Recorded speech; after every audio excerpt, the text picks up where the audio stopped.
No se han conectado la mayoría. No sé si están pensando que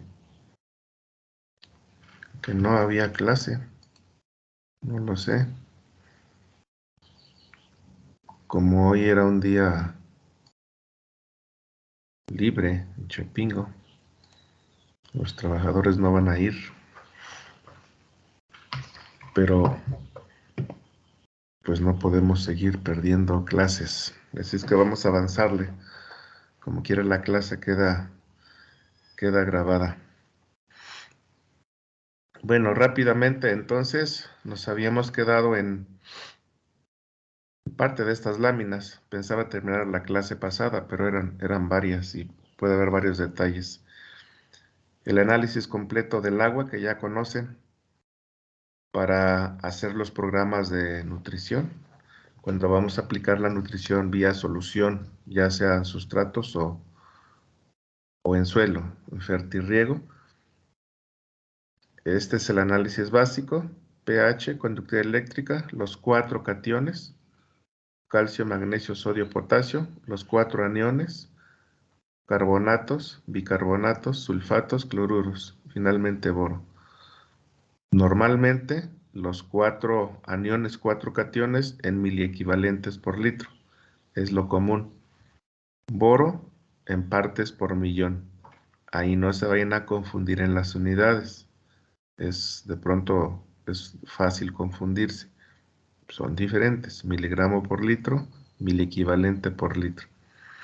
El enfoque que vamos a usar en el cálculo es siempre considerando miliequivalentes por litro. Terminamos convirtiéndolo ya cuando hablamos de necesidades de elemento, en muchos casos, como es el caso de micro, a partes por millón. En el caso de macronutrimentos, podemos seguirlos en miliequivalentes o convertirlo a partes por millón, es decir, miligramo por litro. Pero bueno, en su momento, cuando estemos trabajando, hacemos la aclaración. Aquí están los 4 aniones. Esta parte me faltó mencionar. Si el agua de pozo sospechamos que trae nitratos, que es uno de los contaminantes a veces de muchos cuerpos de agua, es importante hacer nitratos. O cuando no conocemos un agua por primera vez y no sabemos qué concentración tiene o si no tiene y estamos en una zona agrícola donde puede haber contaminación por nitrógeno, hay que hacer nitratos. Recuerden que en muchas áreas agrícolas, cuando hablamos de pérdidas de nutrimentos en los sistemas que traemos, contaminación de agua, desde el punto de vista de los fertilizantes, cuando decimos que contaminan con nitratos. Es el principal elemento que se va a perder del sistema. Los demás, aunque digamos que contaminamos o se contaminan, lo cual es cierto, yo he venido platicando al respecto varias cosas y haciendo énfasis en varios conceptos en esa parte, los elementos se quedan en el suelo. Por ejemplo, hablábamos de salinidad por efectos residuales. Esa salinidad se manifiesta en el suelo, ahí en el sitio donde se ponen, porque primero se acumulan y luego ya cuando se concentran empiezan a perderse, a lixiviarse. Pero no es el caso de los nitratos. Los nitratos en realidad no se acumulan en el suelo si hay flujo de agua a través del perfil, se van fácilmente. Otros elementos, aunque haya flujo de agua a través del perfil, dependiendo de las características de textura del suelo, se quedan primero en el suelo y ya después empiezan a perderse. También en el caso de cuerpos de agua superficiales pueden tener contaminación con fosfatos. En el subsuelo, en aguas de pozo profundo, prácticamente no hay contaminación con fosfatos. Es muy difícil que un acuífero, pozo profundo, se contamine con fosfatos. Recuerden, el fósforo no es móvil en el sistema, se queda en el suelo. Por eso hay suelos con niveles muy altos de fosfatos después de décadas de fertilización. Como lo vimos en las escalas anteriores de fósforo, para evaluar la cantidad de fósforo que traemos, ya un suelo entre 20 y 30 partes por millón de fosfato, pues ya estás en la parte media. Si es un cultivo normal, ya con eso es suficiente. Normal, es decir, de los tradicionales, no de altos rendimientos. Ya no ocupan fósforo. Más de 30 ppm, ya pensamos en si damos o no damos. De 30 a 60, 80 partes por millón, que ya está en un nivel alto o muy alto, digamos de 30 a 40, 50, alto. Más de 40, 50, muy alto. Ya cuando es muy alto, paramos la fertilización fosfórica, porque todo el fósforo que hemos venido poniendo se queda en el suelo, no se lava. Es difícil que se lave, pero si hay pérdidas por erosión del suelo, como sucede en muchos lugares, el fósforo se va junto con el suelo. Por eso los cuerpos de agua superficial, como ríos, lagunas, lagos, que empiezan a acumular sedimentos de áreas agrícolas, se enriquecen con fosfatos. Si ese fuera el caso, es importante analizar fosfatos. Pero aún así, un agua contaminada con fosfatos tiene de 1 a 4 o 5 partes por millón. Podríamos decir que eso no es mucho, que es poquito. Cuando comparamos estas concentraciones, por ejemplo, con una solución nutritiva. Una solución nutritiva, ¿cuánto tiene de fósforo? Un miliequivalente. ¿Cuánto es un miliequivalente? 1 por 31, 31 que es el peso atómico del fósforo, 31 partes por millón. En sustratos en hidroponía manejamos de 1 a 2 miliequivalentes, es decir, más o menos de 30 a 60 partes por millón. Cuando tenemos esa referencia y vemos que un agua con fosfato trae 1 o 2 o 3 partes por millón, podríamos equivocarnos y decir que es un agua que no trae fosfatos, que le faltan fosfatos. Y le vamos a poner fosfatos si la usamos para hidroponía. Por supuesto que sí. Pero esa agua ya está contaminada con fosfatos, porque como el fósforo es poco soluble en los sistemas, las concentraciones de fósforo en el agua, estrictamente hablando, tienden a cero. Por eso ustedes van a ver muchos análisis que los van a observar y aquí donde dice, y aquí vean, el agua ni siquiera trae fósforo como elemento de rutina, porque normalmente los elementos de fósforo son cero. Pero si queremos un análisis pues completo, siempre en todos estos análisis que hemos venido diciendo, están los análisis básicos y están los análisis complementarios o especiales. En el caso del agua, el fósforo, si sospechamos de esto que estoy describiendo, para asegurarnos podemos hacer fosfatos. Por eso está aquí indicado como una determinación especial. Y ya un agua con 1 o 2 o 3 partes por millón es un agua contaminada. Por eso, una manera de ver que es un agua contaminada, cuerpo de agua superficial, es cuando ustedes vean que se empieza a poner verde, que empieza a desarrollarse muchos microorganismos acuáticos, sobre todo algas, que es cuando la vemos verde. Y en un lago, cuando el agua es transparente, o en un río, cuando el agua es transparente, o bueno, medio transparente en muchos casos, porque los ríos, como es agua en movimiento, puede estar un tanto turbia, sobre todo en la época de lluvias. Pero ahí lo que lleva son sedimentos de arcilla, por eso se ve turbia, suelo. Pero ese es precisamente el dato, la característica que tenemos, que esa agua lleva sólidos en suspensión y que esa agua está arrastrando, está erosionando en alguna parte. Si esa agua que vemos en los ríos va turbia y esa turbidez, porque se genera por la pérdida de suelo que va en esa agua, arcillas en suspensión, si todo eso viene de áreas agrícolas, que es muy probable, porque en áreas agrícolas que quitamos la cobertura vegetal, el suelo está desnudo y se pierde fácilmente por erosión. Si eso viene de áreas agrícolas, ahí esa agua lleva fosfatos. A lo mejor no tanto en solución, sino junto con las partículas, porque los fosfatos, como hemos dicho, su química es de que no va a haber altas cantidades de fósforo en solución. pero con el tiempo se acumulan en los cuerpos de agua. Y ahí ya con 1 o 2 o 3 partes por millón ya se considera un agua contaminada. Por eso es importante ver las condiciones que se tienen en el sitio para si hacemos o no la determinación. En el caso de cationes, además de sodio, potasio, calcio y magnesio, hay que analizar hierro y manganeso. Hierro, manganeso y en general metales pesados son importantes por posibles toxicidades, sobre todo metales pesados, como mercurio, plomo, cadmio, cromo o metaloides como arsénico. Y otros elementos como, eso es por su toxicidad, otros elementos como hierro y manganeso, que son nutrimentos, los efectos tóxicos son menos probables. Perdón, pero sí pueden llegarse a manifestar.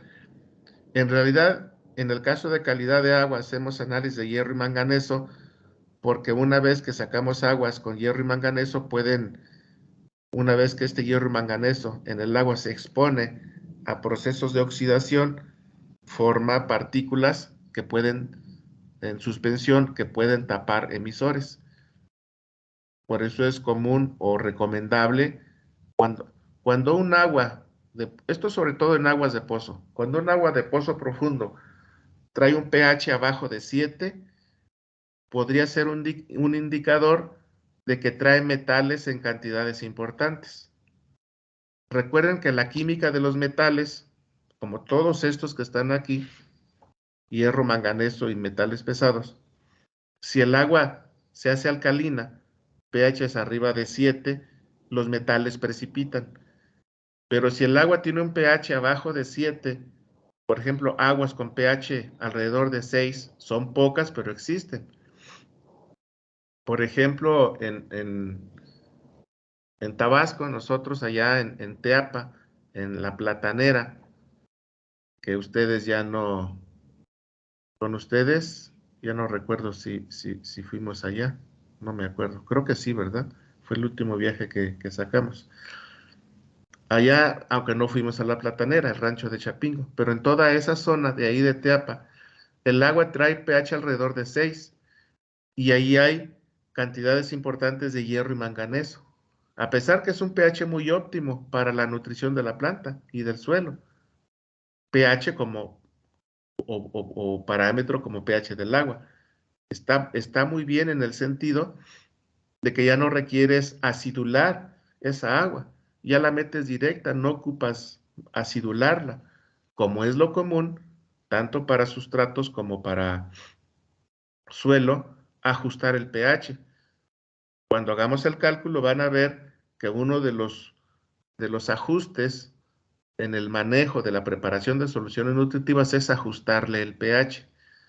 Si el pH del agua está de 7 hacia arriba, que es lo normal, siempre tendremos esa práctica, ese cuidado de ajustar el pH ahí en el cabezal de fertirriego que vamos a mandar como solución de riego. Cuando es sustrato de hidroponía, recuerden que la mandamos entre 5, 5 y 6, el pH, y que es el pH óptimo. Si es suelo, de manera óptima, hay que ponerlo abajo de 7. Y ahí para suelo, un pH óptimo sería mandar el agua de pH de 6.5. Y todas las aguas en general tienen pH alcalino. Entonces ese será un problema, podríamos decir, que siempre se va a presentar en el medio de crecimiento por efecto de pH si no lo ajustamos, que va a disminuir la eficiencia en la disponibilidad de nutrimentos. Cuando un agua de origen ya trae pH 6, podríamos equivocarnos en la interpretación y decir, ah, perfecto, pH de 6 ya ni siquiera voy a meterle ácidos para hacerle el ajuste, entra directa. Y van a meterle todos los nutrimentos y va a funcionar muy bien, pero muy probablemente, si no se hace análisis esa de hierro y manganeso, esa agua, incluso ya traiga la cantidad de elementos para ya no meterle más hierro y manganeso, porque es común que hierro y manganeso estén en cantidades ya normales para una nutrición ¿sí? El hierro y el manganeso. Incluso podríamos decir, si tomamos de referencia que una solución nutritiva deba llevar 2 o 3, 4 partes por millón y analizamos el agua, podríamos decir que le falta y hasta le ponemos. Sin embargo, podría faltarle si tu referencia es una concentración de 2, 3 partes por millón. Y ahí es donde luego nos equivocamos en el sentido de la interpretación directa y por la comparación. Ahí no hay que olvidar que esa agua, aunque trajera una o media parte por millón de hierro y manganeso, que podríamos decir que está por debajo de la concentración de la solución nutritiva ideal y hasta le ponemos más, ese es el error, porque recuerden que esa agua que ya trae media parte por millón, siempre va a traer esa cantidad de agua, perdón, de elementos. Una de las características de los análisis del agua es que no cambia su composición a través del tiempo. La composición del agua es muy estable, a menos que fuera un agua superficial que está recibiendo efluentes contaminantes de puntos que uno tiene de la actividad humana en la superficie, en la cuenca de escurrimiento, en el área de escurrimiento que alimenta a ese cuerpo de agua superficial. Ahí sí puede variar la composición. Y eso tiene que ver también con la pregunta que con frecuencia hacen. Bueno, entonces, ¿cada cuándo hacemos análisis de agua? Lo cierto es que un cuerpo de agua superficial, por esa variación que puede tener su composición, dadas las características que describo, pues hay que hacer análisis de agua en la época de lluvias, en la época de secas. Hay que vigilar muy bien su composición a lo largo del año, porque puede variar.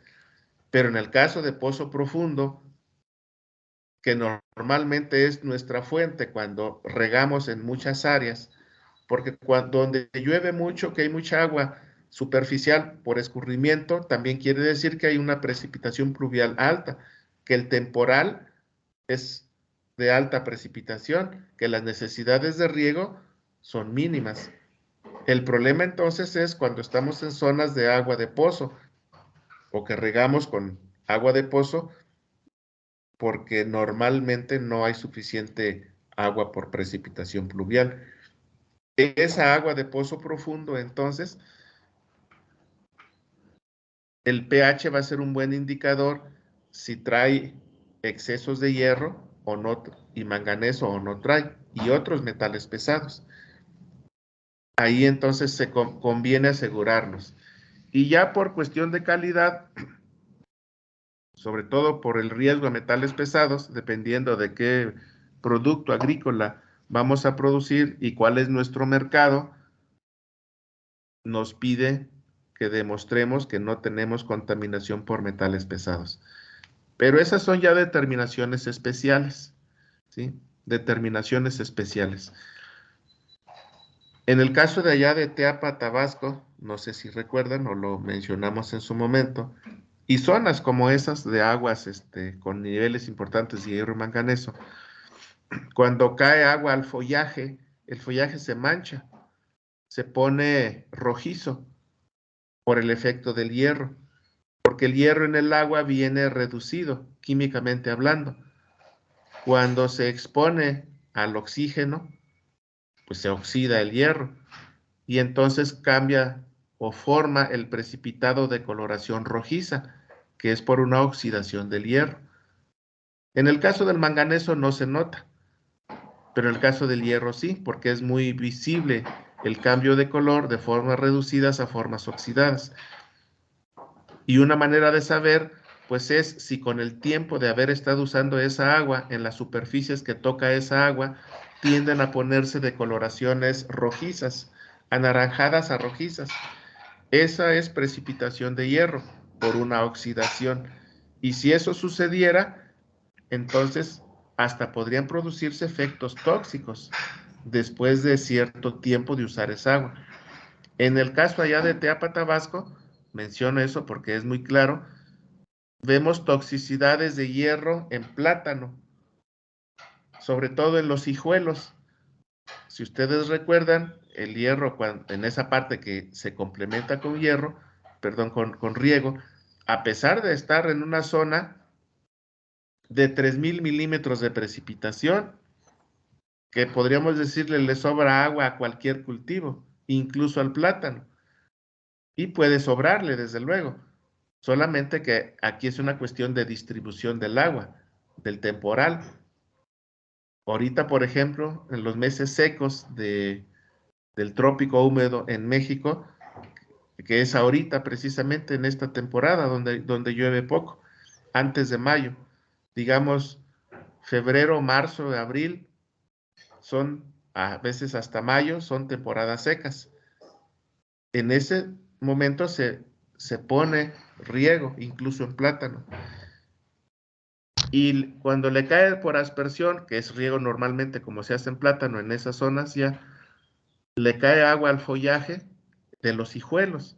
A la planta grande no, porque ya no se mojan hojas, se moja el pseudotallo y no hay problemas por toxicidad de hierro, pero sí el mojar los hijuelos. Es un problema que con el tiempo se corrige, no genera efectos negativos como tal en el caso del plátano. En otros cultivos sí.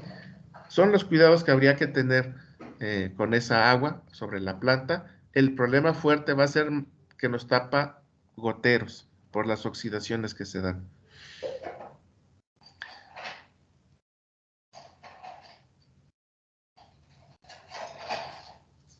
Esta gráfica tiene este movimiento, pero no me la está reconociendo.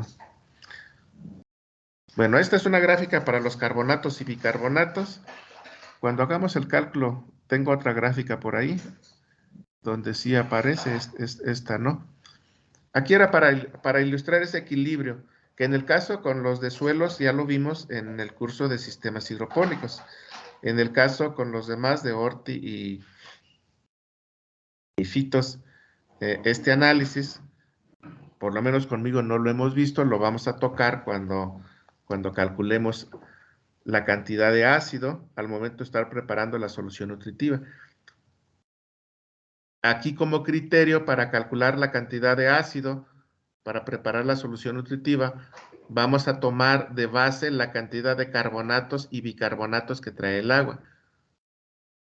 Y con esa base de carbonatos y bicarbonatos nos va a servir para hacer el cálculo de la cantidad de ácidos y el pH nos quede entre 6 y 6.5. O en el caso del suelo en fertirriego 6.5. Recuerdan ustedes que en hidroponía usábamos el criterio de la cantidad total de alcalinidad que trae el agua, que se mide por la suma de carbonatos y bicarbonatos, ¿sí? Bicarbonatos y carbonatos. Sumamos el total, le restamos 0.5 y la diferencia, que es total de carbonatos más bicarbonatos menos 0.5, ese valor es la cantidad de ácidos que vamos a meter. Las unidades son miliequivalentes. Miliequivalentes de carbonatos más bicarbonatos menos 0.5, eso será igual a miliequivalentes de hidrógenos, es decir, de acidez que vamos a meter. Así se calcula para hidroponía, para que el pH nos quede entre 5 y 6. En el caso de suelo, vamos a permitirnos un poco más de bicarbonato. Vamos a sumar carbonato más bicarbonato y vamos a restar 1 o hasta 1.5. Y la diferencia es la cantidad de ácidos a agregar en miliequivalentes. Para fertirriego, si somos muy estrictos, normalmente manejamos 1 como cantidad de bicarbonatos ahí en el agua.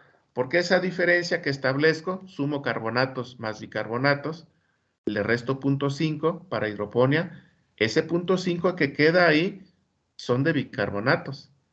Si ahora para suelo yo digo carbonatos más bicarbonatos menos 1, ¿sí? Ese 1 que queda ahí, porque voy a neutralizar el resto, ese 1 que queda ahí son bicarbonatos que quedan en el agua.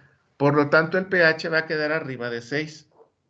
Con 1 más o menos queda alrededor de 6.5.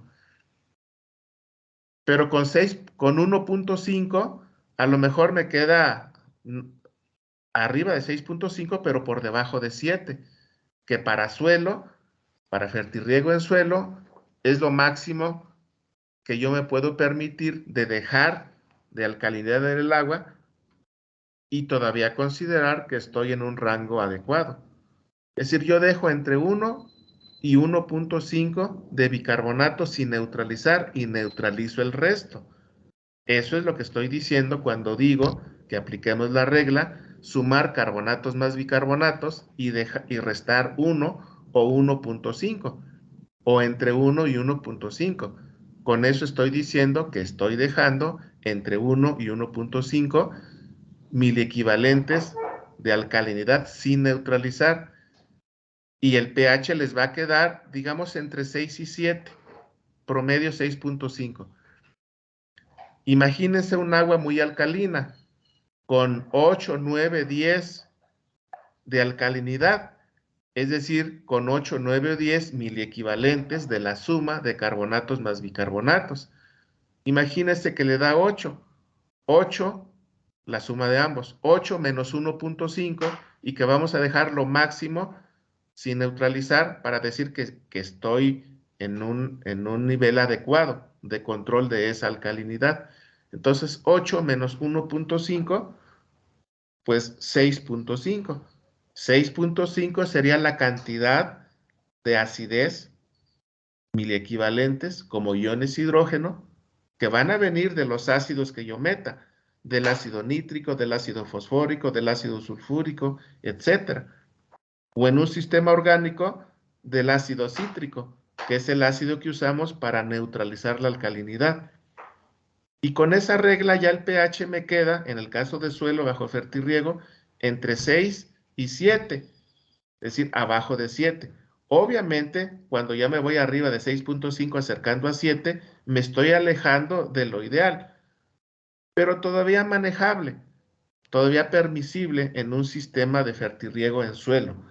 Para hidroponía no, para hidroponía es muy alto, para suelo todavía está bien. ¿Por qué para suelo todavía está bien? Porque ya con ese control de pH de la solución que voy a meter en un suelo alcalino, calcáreo, que tiene pH 8 hasta de 8.2 a 8.4, con que yo con el tiempo ese pH se lo vaya bajando ahí en el suelo a 7.5, ya logré revertir los problemas de la alcalinidad en el suelo. Y tengo como estrategia el riego, el fertirriego, para bajarle el pH a la zona radical. Ya en un suelo con pH de 8.2, 8.3, 8.4, típico de suelo calcáreo, si le meto una solución de fertirriego con un pH abajo de 7, poco a poco voy a ir bajando el pH de 8.2, 8.3, 8.4 que tiene el pH del suelo, típicamente calcáreo alcalino. Y si ya lo voy bajando, les digo, a 7.5 o menor, voy revirtiendo los problemas de la alcalinidad en el suelo, porque utilizamos el control o las características de la solución nutritiva, entre ellos el pH, para modificar el pH del medio de crecimiento. Recuerden que una vez que el agua, con las características que llega, ¿sí? Cuando llega al suelo, se incorpora al suelo, se inicia o se da un nuevo equilibrio químico entre la solución que estoy poniendo con las características que tiene el suelo. Y después de un cierto tiempo, el equilibrio resultante es el que se da después de interactuar ese suelo con esa agua que estoy metiendo. Por eso utilizamos al pH como un factor de control de la alcalinidad y es cuestión de tiempo para que yo vaya ajustando el pH hacia la neutralidad o ligeramente abajo de 7, que sería lo ideal en un suelo. Por eso hemos mencionado que en un suelo un pH de 6.5 es el pH perfecto para la nutrición, pero no siempre lo tiene. Tengo el fertirriego como estrategia para lograrlo poco a poco, porque no se logra con un riego. Se logra después de varios riegos, de varias semanas, incluso meses. Si yo quiero lograr un cambio más fuerte, en el caso de suelo, tendré que meterle un pH mucho más ácido, incluso por debajo del que meto en hidroponía. Por ejemplo, esa agua que yo les digo con 8 de bicarbonato y que seguramente donde está esa agua con tan alta cantidad de carbonatos y bicarbonatos, que es un agua alcalina, en esa zona, seguro en esa zona hay problemas de suelo también, de alcalinidad del suelo, porque siempre hay una relación entre las características del agua y las características del suelo que está en la superficie. Características del agua de pozo. Y si está en la superficie, pues también se contamina, está en equilibrio con las características que tiene ese sitio, en las características superficiales.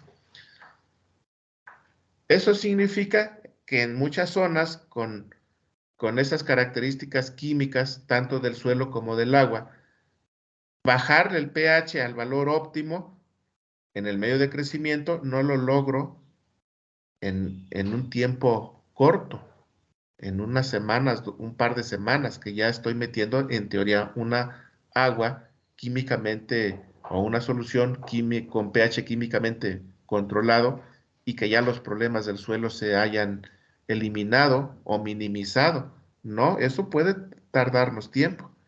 Cuando yo quiero alcanzar o corregir ese problema lo más pronto que se pueda, puedo estar metiendo un agua con pH de 4, que está por debajo incluso de un pH de una solución nutritiva para sustrato. Pero el sustrato hidropónico típico no tiene capacidad de amortiguamiento. Si yo le meto un agua con pH 4, estoy por debajo de lo ideal para hidroponía. Si yo le meto a un suelo con pH, un agua con pH 4, podría yo alarmarme y decir, oye, pues estás muy por debajo. En hidroponía eso me genera muchos problemas. Para suelo podríamos decir, sí, pero en suelo no. Porque esa agua la estoy metiendo a un suelo alcalino de pH 8,2, 8,3 y altamente amortiguado. ¿Se acuerdan que en un análisis anterior mencionamos la cantidad de carbonatos que tiene el suelo y que hay que analizarlos? Ese es el criterio que a mí me va a decir si es un suelo calcáreo. Y si voy y mido el pH en este suelo calcáreo, les aseguro que el pH va a estar entre 8,2 a 8,4. Eso es inequívoco. Por lo tanto, modificar ese pH en ese suelo no es fácil, porque está altamente amortiguado. Es decir, no cambia. Recuerden que la capacidad de amortiguamiento mide la facilidad o la resistencia con que tú puedes cambiar un parámetro. En este caso, el pH del suelo va a estar muy amortiguado por los carbonatos del suelo. Yo le meto un agua como esta que les digo, de pH 6,5, y ni cosquillas le hace al pH del suelo, del medio de crecimiento. Sigue alcalino, alcalino, alcalino, alcalino. Sigo con los problemas nutricionales. O incluso puedo meterle la solución a través del fertirriego bien con pH de 6,5, entre 6 y 6,5, y químicamente no tener problema. La solución que calculé, la cantidad de nutrimentos que calculé que le estoy metiendo en la solución, a través de mi sistema de riego lo hago llegar al suelo y ahí no tengo ningún problema. Pero una vez que llega al suelo y ese suelo está con pH de 8,4, esa solución que le estoy poniendo que va perfecta o que cae perfecta al suelo, inmediatamente que llega al suelo, interacciona con las características del suelo, en este caso calcáreo, y se inactiva esa solución que estoy poniendo. ¿Qué nutrimentos se van a inactivar más fácilmente? Fósforo y micronutrimentos. El hierro, el zinc, el cobre, el manganeso. Y no voy a corregir las deficiencias que tiene ese suelo a través del fertirriego. Alguien podría decir, oye, esto no funciona. Mira, estás por el fertirriego, le ajustaste pH y no es cierto que se esté manifestando la respuesta. Sigue con deficiencias de fósforo y con deficiencias de micros, porque se están inactivando en cuanto caen en ese suelo. Por lo tanto, como estrategia, ¿qué debo hacer? bajarle todavía más el pH a esa solución nutritiva del fertirriego para modificar lo más rápidamente que pueda también esas condiciones de pH, de alcalinidad en el suelo.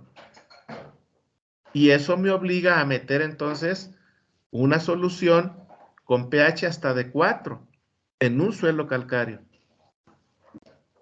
Porque una vez que cae esa solución al suelo, reacciona con el suelo y se alcanza un nuevo equilibrio. Ese nuevo equilibrio que se alcanza en el suelo, hay que monitorearlo, cómo se va alcanzando, y para decir que ya controlé ese problema de alcalinidad del suelo con pH de 8.4, cuando yo ya veo que ahí va para abajo, ya va en 8.1, 7.9, 7.6, 7.5, 7.3, 7, ya logré revertir los problemas de la alcalinidad. Y lo voy a hacer controlando el pH de la solución que inyecto. Y el cálculo de la cantidad de ácidos para meterle a esa agua, para llevármela a pH incluso, les digo, abajo de 6, de 5, de 4, va a ser la cantidad de carbonatos y bicarbonatos. Cuestión de equilibrio. Cuando ustedes destruyen todos los carbonatos y bicarbonatos, el pH se les va a caer a 4.2. Ese podría ser el criterio, fíjense ustedes, para meter un agua ácida en un suelo con problemas fuertes de alcalinidad. Neutralizarle el total de carbonatos y bicarbonatos y el pH se les va a caer a 4.2. 4, podríamos tomarlo como referencia. Y sería una manera de utilizar esta información para no meterle más ácido. Obviamente hay que vigilar porque eso no lo podemos hacer de manera permanente. Hay que vigilar ese fenómeno porque es probable que te tardes 8 días, 15 días, un mes en ajustar el pH del suelo arriba de 8 ya a un valor manejable en el suelo, entre 7 y 7.5, metiéndole agua ácida. Cuando ya lograste ajustar el pH del suelo alrededor de la neutralidad, tú ya vas subiendo el pH de la solución de aporte. Es decir, ya no lo metes en 4, a lo mejor ya lo subes a 5.5, a lo mejor ya lo subes a 6, a lo mejor ya lo subes a 6.5.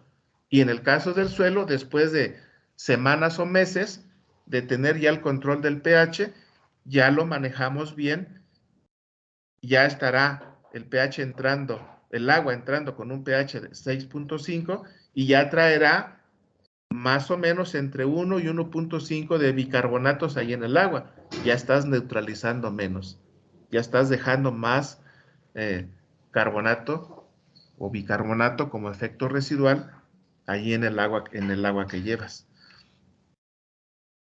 Bueno, esta parte la vamos a ver después.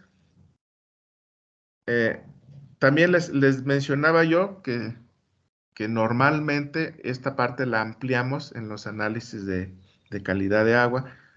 Terminamos en este resumen, pero en ese archivo que normalmente veo, no estoy tan seguro si nos alcanza el tiempo, porque pues este semestre está complicado los tiempos.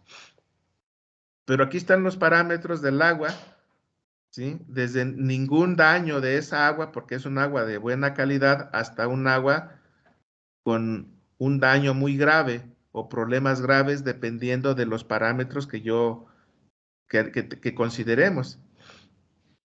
Aquí están todos los parámetros de sólidos suspendidos, pH, ¿sí? Y vean aquí, pH, si el suelo es alcalino, o el pH si el agua, si el pH, digo, o pH si el suelo es ácido, ¿sí? Si el suelo es ácido.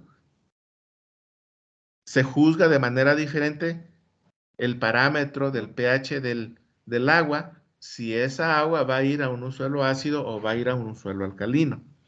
La misma conductividad eléctrica, los sólidos totales disueltos, incluso bacterias, y por todos estos parámetros, dependiendo del valor, las unidades están aquí al lado del parámetro. Si está en una clasificación de que esa agua no tiene restricciones o muy leves, es un agua de primera. Si ya esa agua por este parámetro está con restricciones leves a moderadas, es un agua de segunda. Si por clasificación directo del parámetro está o se ubica en esta tabla desde moderadamente grave a muy grave, será un agua de tercera. Las aguas para fertirriego, para que no nos den problema, deben ser aguas de primera. Es decir, los diferentes parámetros deben estar en esta escala de ubicación entre en ninguna restricción a restricción muy leve. Mientras cumpla o las aguas estén que no hay ninguna restricción, estaremos hablando de aguas excelentes. No va a ser un problema la calidad del agua para establecer un sistema de riego, ya sea suelo o fertirriego. Bueno, esta parte yo espero que podamos ampliarla más, sobre todo la parte de cómo se calcula en algunos parámetros que yo digo parámetros calculados, porque la interpretación directa de muchos elementos que ya son parte del análisis del agua, como lo están viendo aquí, pues aquí están indicados. Aquí están, en el cuadro anterior estaba pH, conductividad, carbonatos, bicarbonatos, cloruros, sulfatos, nitratos, sodio, calcio, potasio, magnesio, etcétera. Y aquí los parámetros, ¿sí? Aquí los parámetros.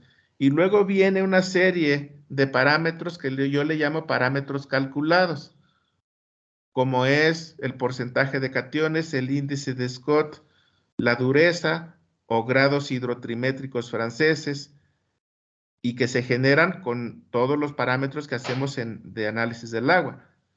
En ese archivo que normalmente veo de calidad del agua, ahí vemos la manera de calcular todos estos parámetros, para que ustedes sepan calcularlos y sepan revisar, porque muchos de estos parámetros ya vienen como parte del reporte en los análisis del agua, pero muchas veces hay errores en los reportes de los análisis del agua, a pesar de salir de los laboratorios que se dedican a eso.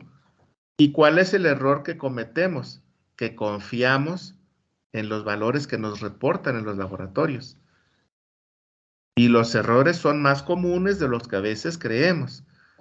Por eso es que una parte importante en el caso de ustedes, cuando hablamos de interpretación de los análisis, ustedes no deben tener ninguna duda de recalcular, ¿sí? De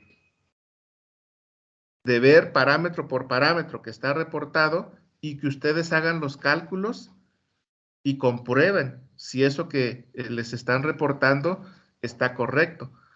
Porque luego esto sucede cuando ustedes hacen la comparación entre parámetros del agua y del suelo, de que hay ciertos parámetros que se contradicen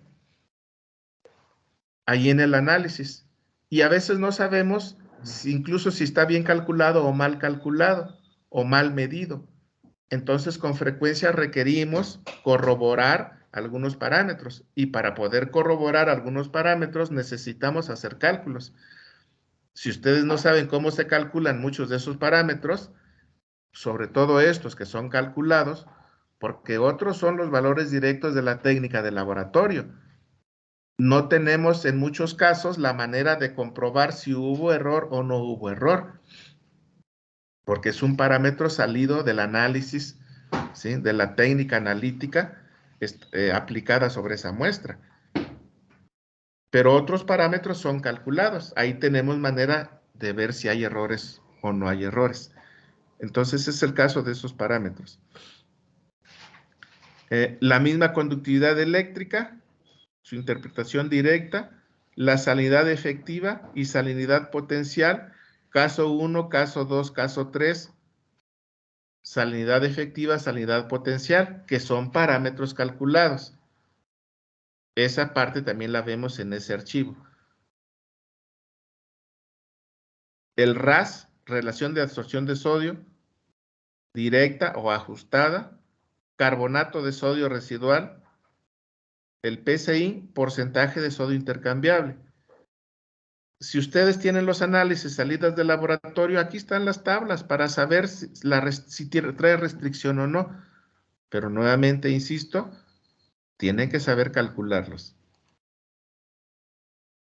Algunos elementos también, dependiendo del cultivo a donde lo vamos a aplicar, que es el caso de boro, el caso de cloruros o el caso de flúor. El boro, los cloruros y el flúor son parientes por sus características químicas, ¿sí? Y también muchos cultivos, conocemos muy bien, bueno, es relativo eso de si conocemos muy bien, pero sobre todo para boro y para cloro, existen tablas de diferentes cultivos de clasificación por su sensibilidad o por su resistencia a algunos elementos, tanto en el suelo como en el agua. Y en el caso de muchos problemas que tenemos en el suelo, cuando estamos en riego, en fertirriego, el origen de esos problemas es el agua, recuerden. Es el caso del boro, del cloro y del flúor, que los problemas se detectan desde el análisis del agua. Aquí están los parámetros desde cuando no hay problemas hasta cuando va a haber problemas muy graves. Boro y cloro con frecuencia son parte del análisis normal. Ustedes lo acabamos de presentar, lo recuerdan ustedes en la tabla que vimos anterior que presentamos. Pero flúor no. Flúor es un elemento que a veces hay que hacer en esos estudios especiales, porque normalmente donde hay excesos de boro y de cloro, también podría haber excesos de flúor, y no es parte del análisis normal. O sea que muchas veces algunas toxicidades de boro y cloro también podría estar implicado el flúor. En el caso de hierro y manganeso, vean aquí están los niveles. Por eso un agua, vean ustedes, ya con problemas moderados a graves en partes por millón, más de 0.5. ¿Se acuerdan que yo les hablaba de 0.5? De 0.5 hacia abajo podríamos decir, pues no hay problema, manejable. Pero de 0.5 hacia arriba, los problemas pueden crecer. Este es el valor que yo les decía, 0.5, comparado con la concentración de hierro y manganeso en un agua, 0.5 podríamos decir hasta me falta. Pero no, si ya el agua trae 0.5, te va a sobrar. Es cuestión de tiempo. Aunque directamente la concentración esté por debajo del parámetro que tú dices que es el que tú usas como parte de la solución nutritiva. Otras tablas ahí para la calidad del agua, más resumidas, pero son los mismos parámetros y solamente te dice el agua es buena, media o mala. La escala del cuadro anterior es más fina. Bueno, eso por el análisis del agua. Finalmente, un resumen de todos los parámetros del análisis de fertilidad que va a ser el punto de partida para hacer los cálculos de los programas de fertirriego. Esta es la salida mínima que deben tener ustedes cuando manden a hacer un análisis de fertilidad. pH, conductividad eléctrica, materia orgánica, SIC, carbonatos, densidad aparente. ¿Sí? Son parámetros que nos dan información de varias cosas. Y luego los parámetros que nos dan información de manera específica, pues ya de cada nutrimento. NI es nitrógeno inorgánico, que se refiere a nitratos más amonio, que es el nitrógeno disponible. Ese es el valor que nos va a servir para el cálculo de los programas de fertirriego. Y luego fósforo, potasio, calcio, magnesio y todos los micros. Todos ellos en partes por millón, miligramo por kilogramo. Las tablas para interpretar todos estos parámetros son las que acabamos de hablar, de venir revisando en clases anteriores. La textura, arcilla, arena y limo, es la clase textural, es parte del análisis de fertilidad.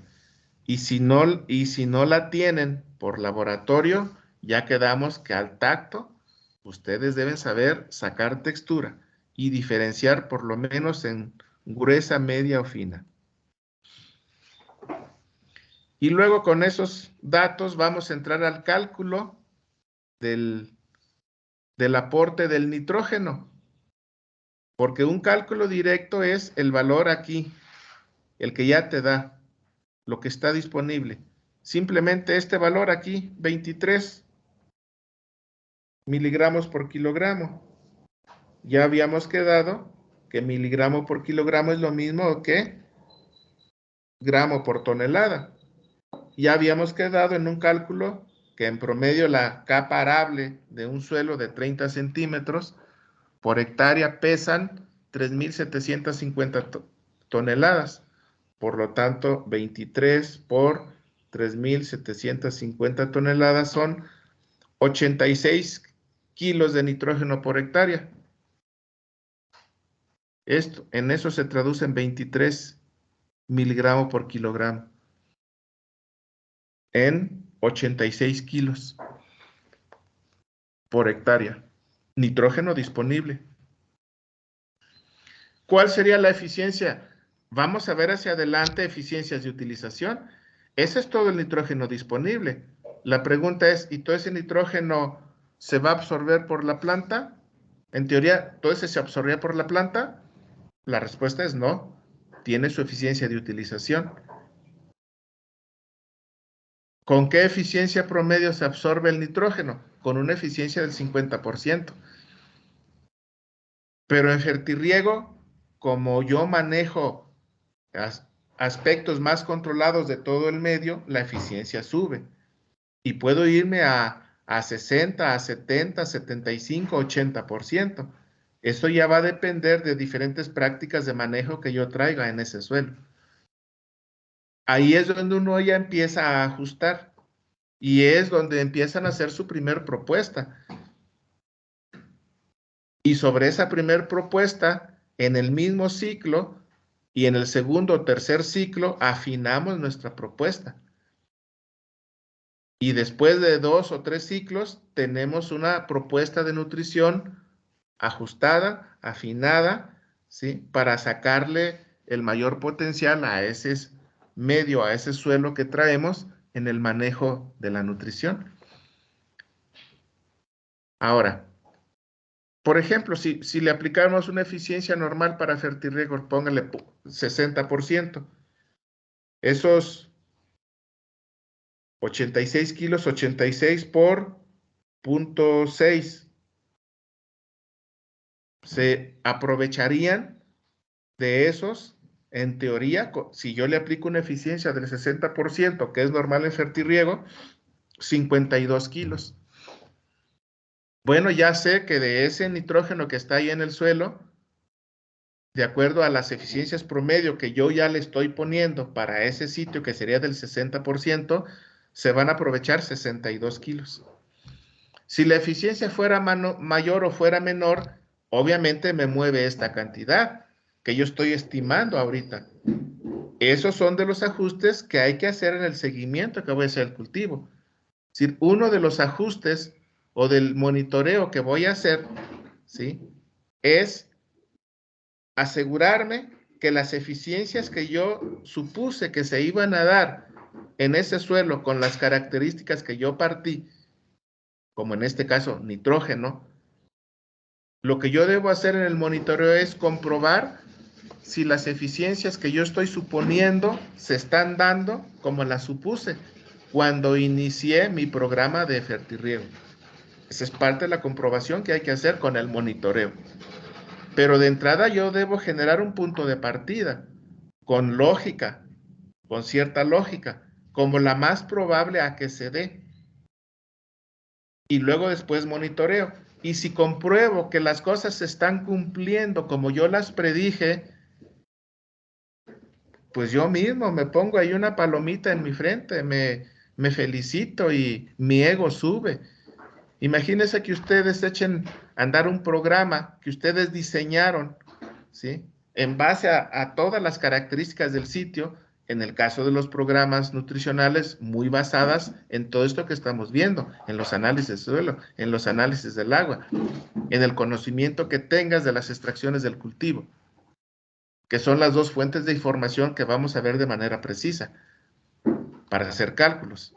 En las propuestas que tú hagas de la eficiencia de utilización, como esta que ahorita estoy diciendo, asumiendo una eficiencia del 60%, para yo hacer mi cálculo.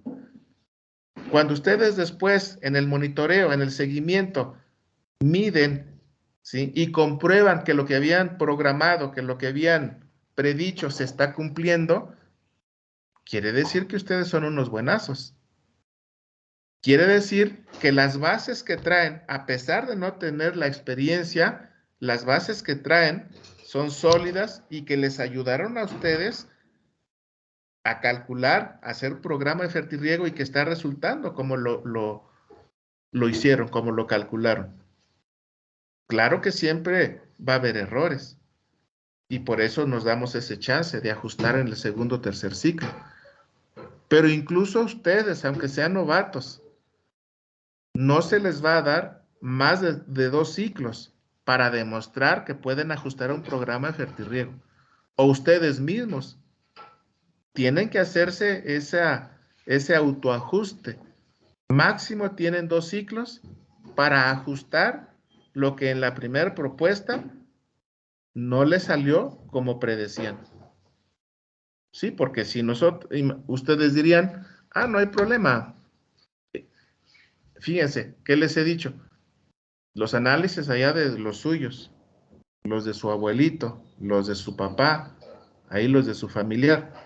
Pero si ellos se las van a perdonar en todo lo que hagan, porque son familiares, porque son sus hijos, ustedes van a decir, no, pues no hay bronca, es en mi casa, tengo margen de muchos años, aquí no pasa nada. Bueno, a lo mejor no pasa nada, pero ustedes mismos tienen que entonces ajustarse. Pero si ya es un patrón, una empresa, donde al primer ciclo tienen que dar resultados, pues sí, ya la cosa cambia. Bueno, entonces serían 52 kilos. Ya sé cuánto nitrógeno tengo disponible. Y fíjense otro punto. Yo ya sé que tengo esa cantidad de nitrógeno disponible. De hecho, 23, ¿sí? Si regresan ustedes a la tabla de clasificación de nitrógeno, 23 partes por millón, que ahorita hicimos el cálculo, 80 y tantos kilos de nitrógeno disponible, ya es una cantidad media. También eso, ¿qué quiere decir? Que ya no urge que el primer día que establezcan ustedes fertirriego, es decir, que el día que trasplanten, no urge que le metan nitrógeno. Si ya están viendo que está en una cantidad media, puede aguantarles 8 días, 15 días, 3 semanas, hasta un mes, cuando van a iniciar el programa de fertirriego. Es decir, también el análisis de suelo, de con cómo estamos partiendo, cómo estoy encontrando este suelo, me define en qué momento yo debo iniciar mi programa de fertirriego para ponerle el complemento a ese suelo, lo que me hace falta, lo que no me va a dar el suelo, para satisfacer la demanda de la planta. Y eso lo voy a manejar a través del fertirriego. Imagínense que aquí le saliera que ese suelo trae 10 partes por millón nada más. Estaríamos en un suelo deficiente. ¿Eso qué quiere decir? Que usted tiene que iniciar el fertirriego prácticamente al trasplante. O que incluso puede plantear una estrategia de fertilización de fondo, que antes de que usted vaya, maneje todo por el fertirriego, que corrija algunos problemas con lo que le llamamos fertilización de fondo, para darle al suelo soporte, para darle al suelo características, para que una vez que yo trasplante, la raíz encuentre ya en ese suelo condiciones de respuesta. Que yo no estoy esperando, ese es un punto importante, que yo no estoy esperando todo a manejarlo a través del fertirriego.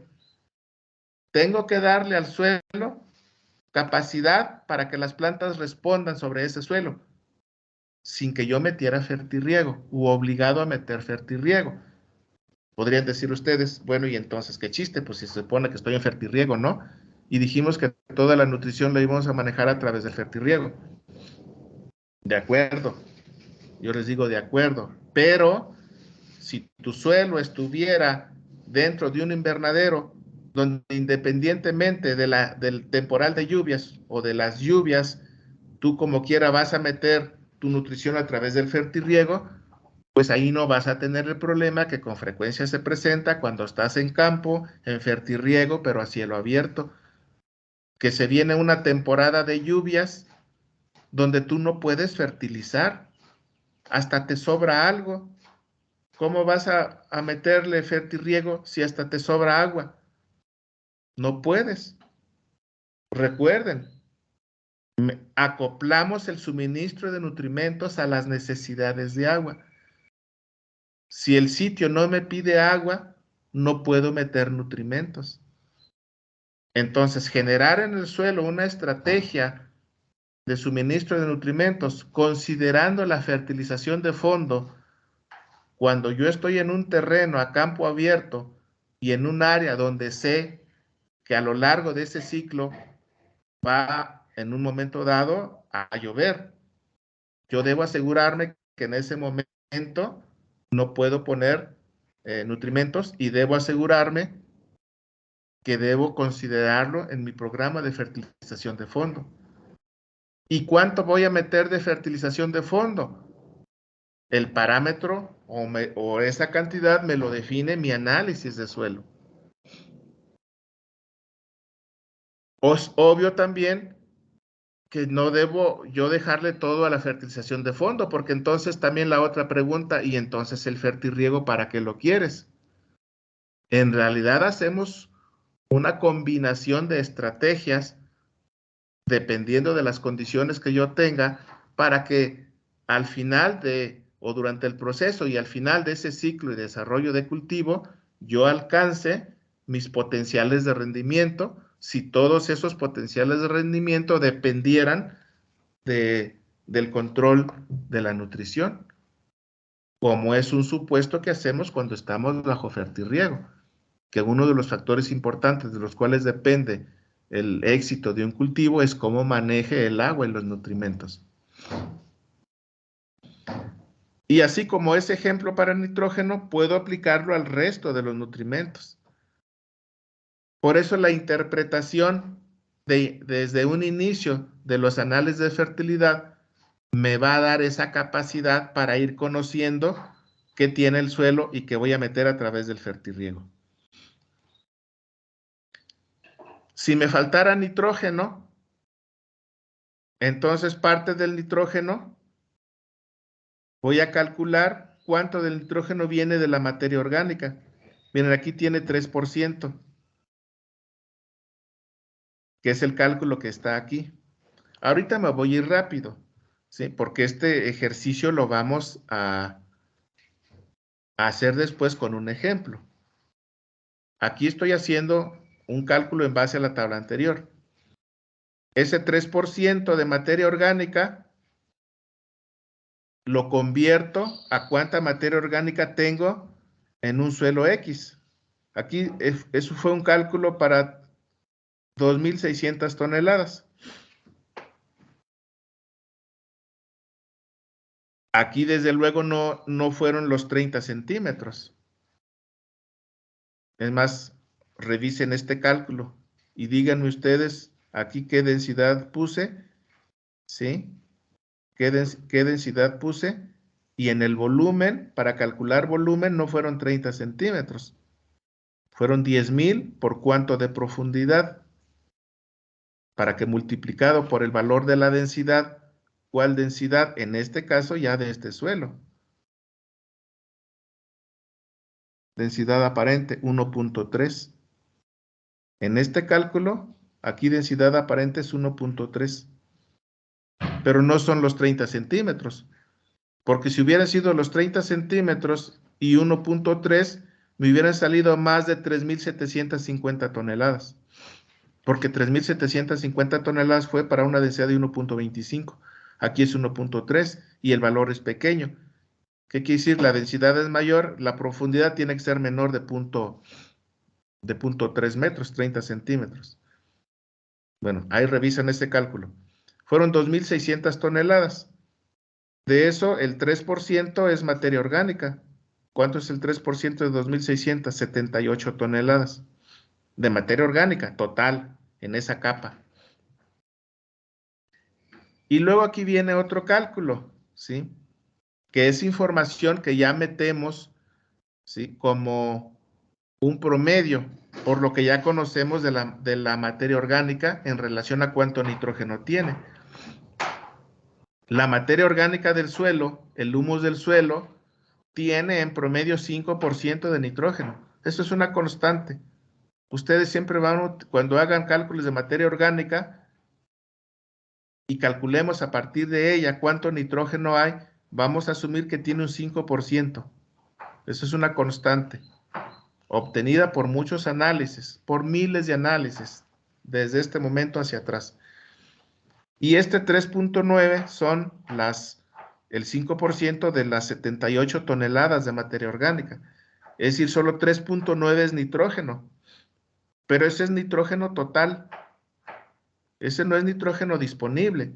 El nitrógeno disponible es el que medí por el análisis, 23 partes por millón. Pero yo ya sé que cuando ese suelo está incorporado al cultivo, parte del nitrógeno durante el ciclo que la planta absorba es el que va a mineralizarse de la materia orgánica. Por lo tanto, yo tomo de base la materia orgánica de ese suelo para calcular cuánto nitrógeno tengo, que es este cálculo que estoy haciendo. Pero ese es nitrógeno total. Ese nitrógeno total, yo debo calcular la fracción de ese nitrógeno total que se va a mineralizar. Y aquí estoy proponiendo una tasa de 2.5% como índice de mineralización. Por lo tanto, el índice de mineralización o la tasa de descomposición de la materia orgánica, como le quieran llamar, es otro factor que yo voy a meter cuando haga el cálculo del nitrógeno que yo espero en el medio de crecimiento que venga de un proceso de mineralización de la materia orgánica que tengo en ese suelo. Y el índice de mineralización o la tasa de mineralización o la tasa de descomposición de la materia orgánica depende del clima. Y cuando hablo del clima, hablo de dos factores importantes que me controlan la tasa de descomposición. Hablo de la humedad y de la temperatura de ese suelo. Esos son los factores del medio que se midieron, que se determinaron para calcular las tasas de mineralización o índices de mineralización. Esta tasa de 2.5% es para las condiciones acá de Chapingo de un suelo ubicado en un clima templado. Esas son las tasas. ¿Eso qué significa? Que para calcular las tasas de mineralización en el suelo, ustedes van a considerar el clima de la región. Y normalmente manejamos 3 tasas o rangos de variación para 3 condiciones. Condiciones de alta mineralización, condiciones de media mineralización y condiciones de baja mineralización. Es decir, tasas altas, tasas medias, tasas bajas. Las tasas altas andan arriba de 2.5%. Puede ser 2, 3, 4, 5. Las tasas más altas andan entre 4 a 6%. Póngale 5% como promedio, tasas altas. Que serán aquellas. Ya escucharon a mi perrito. Que serán aquellas tasas de mineralización que se encuentren en climas tropicales lluviosos, donde el suelo está húmedo todo el año y temperatura es óptima todo el año. Entonces, suelo húmedo todo el año, temperatura óptima todo el año, para que haya condiciones de descomposición de la materia orgánica y se mineralice la materia orgánica, eso se va a dar En el caso de México, pues en los climas que llamamos en el trópico húmedo. Veracruz, Tabasco, ¿sí? Partes de Oaxaca, en los lugares donde todo el año el suelo está húmedo.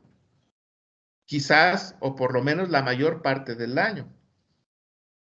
Probablemente la época seca en esos climas sea un mes, 2 meses, y no necesariamente suelo seco. Pero 10 meses tranquilamente hay condiciones de mineralización. Ahí vamos a proponer tasas de 4 o 5%. Climas medios, que serían los templados, o climas templados, que daría tasas medias de descomposición, como las que tenemos aquí en Chapingo, en promedio con 6 meses de humedad en el suelo y temperaturas óptimas. Porque los otros 6 meses el suelo está seco y las temperaturas no están tan bien. Digamos ya en el ciclo otoño-invierno. Por ejemplo, ahorita, en este momento, aquí en Chapingo, ya tenemos buena temperatura, pero el suelo está seco, no ha llovido, no hay descomposición de la materia orgánica. Entonces, por ahí de noviembre, diciembre, enero, febrero, marzo, abril y mayo. Aquí el temporal, ¿cuándo se establece? Aquí en Chapingo. Finales de mayo, junio para adelante. Y de noviembre a mayo, ¿sí? No tengo condiciones de humedad ni de temperatura adecuada. Ahí se combinan esos dos. Las tasas de mineralización tienden a cero. Pero de junio a noviembre, cuando ya se establece el temporal, entonces junio, julio, agosto, septiembre, octubre y noviembre, hay humedad en el suelo. Ya octubre y noviembre como humedad residual, porque el temporal termina en octubre, pero el suelo guarda humedad. Entonces, medio año hay descomposición, por eso son tasas medias. Entre 2 a 3% son las tasas medias de climas templados. Por eso aquí está 1.5 como un promedio para esta condición de Chapingo.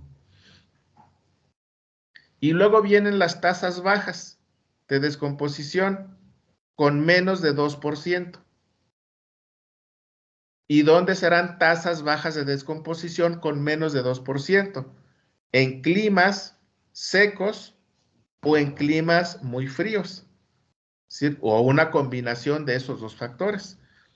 Por ejemplo, en el norte del país, que casi nunca llueve, aunque haya una muy buena temperatura para la descomposición, pero no hay agua.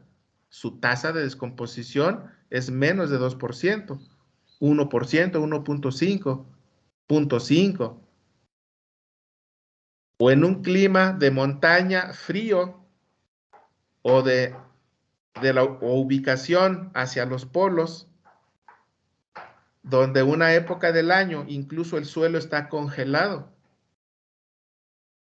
Hay nieve, en muchos lugares hay nieve desde octubre para adelante. Y ahorita apenas se están viendo las nieves de toda la época invernal. Ahí no hay descomposición en el suelo de la materia orgánica por frío. Entonces, cuando se combina exceso de frío, es decir, muy bajas temperaturas, y falta de agua por falta de precipitación, el suelo a lo mejor tiene condiciones para que se descomponga la materia orgánica 2 meses, 3 meses, 4 meses, no más. El resto del año, por falta de agua o temperatura muy baja, no hay descomposición de la materia orgánica. Ahí las tasas son muy bajas. Ese tipo entonces de condiciones ambientales son las que vamos a utilizar para cuando tengamos un análisis de fertilidad y estimemos a partir de la materia orgánica la cantidad de nitrógeno mineralizado a partir de ella durante el ciclo del crecimiento de la planta, para estimar cuánto nitrógeno voy a tener disponible a partir de la materia orgánica que tengo. Ese es un cálculo que tienen que hacer o tenemos que hacer para calcular el aporte posible, es un estimado del nitrógeno disponible durante el ciclo del cultivo, pero que cuando hago el análisis de fertilidad, el que mandé a hacer al laboratorio, ese nitrógeno no se puede medir, porque ese nitrógeno en ese momento está siendo parte de la materia orgánica. Pero con estas características de sitio yo puedo hacer una estimación. Y es obligado a hacer esa estimación en el caso del nitrógeno para la materia orgánica. Entonces, vean ustedes aquí, tengo 3.9 toneladas de nitrógeno, perdón, sí, de nitrógeno, pero ese es el total. Es el 5% a su vez de 78. 78 a su vez es el 3% del valor del análisis. Aquí al final, entonces, considerando el 2.5% de mineralización o de índice de mineralización, me está diciendo que de las 3.9 toneladas por hectárea de nitrógeno total que yo tengo, dada mi condición de clima, e influye también características de suelo, pero sobre todo clima, humedad y temperatura, se va a mineralizar el 2.5%. 97.5 kilogramos por hectárea es el 2.5% de 3.9 toneladas. Simplemente multiplique 3.9 por 0.025, le quedan toneladas, páselo a kilos y son 97 kilos. Entonces ya tengo 97 kilos que yo espero que van a venir de la materia orgánica. 97 más, en este caso, 50, 51, 97 más 51, ya tengo 148 kilos de nitrógeno disponible, o más bien, sí, disponible. Ahora, de ese nitrógeno de la materia orgánica, bueno, tengo un poco más porque el 50 era 86, realmente es 86 más 97. 86 más 97, pues son 183. Ese es el nitrógeno total disponible que yo tengo en ese sitio. La pregunta es, ¿y todo se va a aprovechar por la planta? Es decir, el 100%, los 183. La respuesta es no. Hay una eficiencia de utilización. Nuevamente, ahí viene la corrección. Para el caso del nitrógeno anterior, ya lo había aplicado yo en un 60%, pero puede ser más o puede ser menos. Esa propuesta ya la establecemos nosotros. Ahí es donde entra el error, si es que no hacemos una buena propuesta de eficiencia de utilización. Y en el caso del nitrógeno de la materia orgánica, comparado con el nitrógeno inorgánico, ¿qué eficiencia le damos? A ver, Adolfo Silva Brito. Al nitrógeno anterior le di una eficiencia del 60%. Si ahora yo estoy hablando de nitrógeno de la materia orgánica, ¿tú crees que mi eficiencia sea mayor a 60% o menor a 60%? ¿Sí me escuchas? Yo diría que es menor. Tú dirías que es menor. ¿Por qué, Brito? Porque la materia orgánica al descomponerse como que baja pues el nitrógeno que tenemos disponible. No, no, Brito. Ana Karen López Mendoza, tu opinión. ¿Me escuchas, Ana Karen? Ana Victoria, a ver, la pregunta que le hice a Brito, respóndela o dame tu opinión.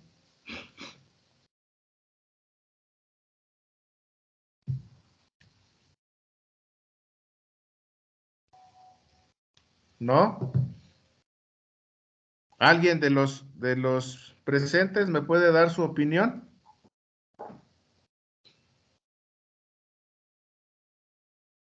La pregunta fue, la eficiencia de utilización del nitrógeno inorgánico Es decir, el que me da el análisis de fertilidad. Le puse una eficiencia de utilización del 60% y ya para fertirriego. Pero ese es nitrógeno disponible, el nitrógeno inorgánico. El que ya me da el análisis de nitrógeno disponible, que es la suma de nitratos más amonio. Y ahora dijimos, pero también la materia orgánica va a aportar nitrógeno. Pero cuando mandé a hacer el análisis, ese nitrógeno no lo puede medir el análisis, porque no es nitrógeno disponible. Es nitrógeno que está unido a la materia orgánica, pero el análisis sí me da el valor de materia orgánica. Y todo lo que yo acabo de platicar ahorita, de describir cómo utilizar el valor de materia orgánica para yo estimar la cantidad de nitrógeno disponible que va a estar durante el ciclo del cultivo. Es decir, el nitrógeno que va a mineralizar de la materia orgánica. Y el cálculo que hice aquí, o que está aquí planteado, es precisamente la estimación del nitrógeno que yo espero que se va a mineralizar de la materia orgánica. Pero ese es el nitrógeno total mineralizado. Pero ahora viene la siguiente pregunta. Yo espero que todo ese nitrógeno se aproveche por la planta, se absorba por la planta. Obviamente la respuesta es no, porque no existen las eficiencias del 100%. Entonces ahora la pregunta a resolver para meterlo al cálculo en mi programa de fertirriego es ¿y qué eficiencia le pongo? En el caso anterior, de un nitrógeno ya disponible, le di una eficiencia del 60%. Y ahora me enfrento a un nitrógeno calculado, estimado, ya disponible, pero que se va a mineralizar o que viene de la materia orgánica. Y que es un nitrógeno que no se libera de sopetón, digamos, de golpe, sino es un nitrógeno que se libera de manera gradual. Esos 97.5 kilos se van a mineralizar en promedio en un tiempo, para este caso, para este suelo, en un promedio de 6 meses. Porque es la condición que yo previamente fijé de humedad en el suelo para un clima templado. Que dije que en un clima templado existían en promedio, como es el caso de Chapingo, condiciones óptimas de mineralización de 6 meses. Por lo tanto, ese nitrógeno, 97.5 kilos que estoy poniendo ahí, en teoría es un nitrógeno que se va a mineralizar durante 6 meses. Es decir, de manera gradual. Y entonces yo no puedo considerar que la eficiencia de utilización de un nitrógeno que yo detecto por el análisis de fertilidad que ya está disponible, listo para absorberse, ya está ahí. Yo no puedo ponerle la misma tasa de utilización, la misma eficiencia de utilización a un nitrógeno que ya está ahí, a otro nitrógeno que estoy estimando y que se va a poner en la solución en un periodo de 6 meses. Por lo tanto, ahora, pero yo sé que no se va a ajustar o no se va a absorber el 100%. Yo sé que solo una fracción de eso se va a absorber, pero la pregunta ahora es con esa lógica. ¿Qué tasa de utilización le doy o de eficiencia le doy? ¿Mayor al 60% o menor al 60%? Que es la pregunta que le hice a Brito. Brito me decía que era menor la tasa de eficiencia. Y es la pregunta que ahora le hago a los demás. ¿Cuál es su opinión?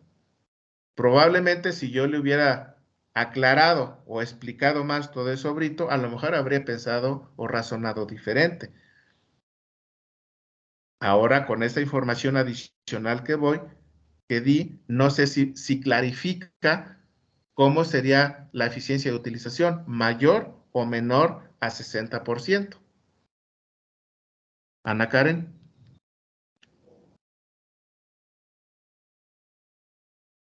O cualquier otro que me quiera contestar. Yo digo que la eficiencia sí sería menor, porque, bueno, porque, como dices, cambia.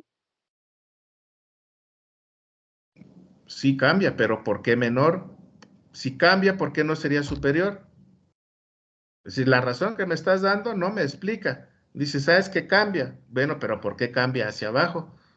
¿Por qué no cambia hacia arriba? Es decir, en lugar de 60%, ¿por qué no digo, pues sería 65 o 70% u 80%?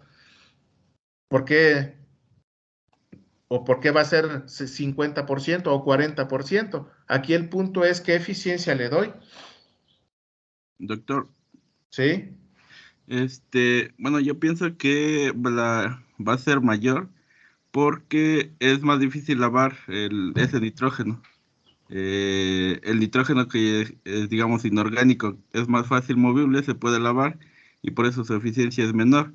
En cambio, este nitrógeno que se va a utilizar en más tiempo, bueno, se puede utilizar en un periodo, digamos, más largo, su movilidad también es menor y las pérdidas que pueda haber, digamos, por arrastre del agua también son menores, entonces eso hace que su eficiencia se incremente.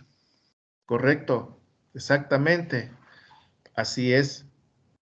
La eficiencia va a ser mayor porque ese nitrógeno no está libre, no está ahí en la solución ya, apenas se va a liberar.